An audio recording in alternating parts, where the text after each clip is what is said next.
મારું નામ અશોક ભગીરથભાઈ રાઠી છે। મારી પાસે મારા બનેવીનો ફોન આવ્યો કે સિવિલ હોસ્પિટલ પહોંચો કે નેહાનો એક્સિડન્ટ થઈ ગયો છે ને જાણકારી મળતા જ મેં માર્કેટથી સિવિલ હોસ્પિટલ આવ્યો ને અહીંયા આવીને જોયું તો કીધું કે રોકડિયા હનુમાનજી પાસે એક્સિડન્ટ થયું છે અને નેહા દિનેશ ડાગા સુરતમાં આપણે પર્વત પાટિયા ઉપર રહે છે।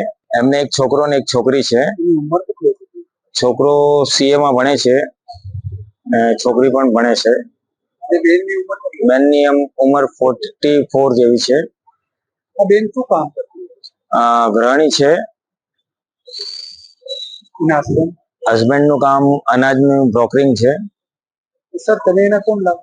મારી માસીની છોકરી છે। સર જે ટ્રક વાળાએ ઠોકી દીધું છે પકડાઈ ગઈ કહે છે પોલીસ વાળા કે એમને પકડી લીધેલો છે।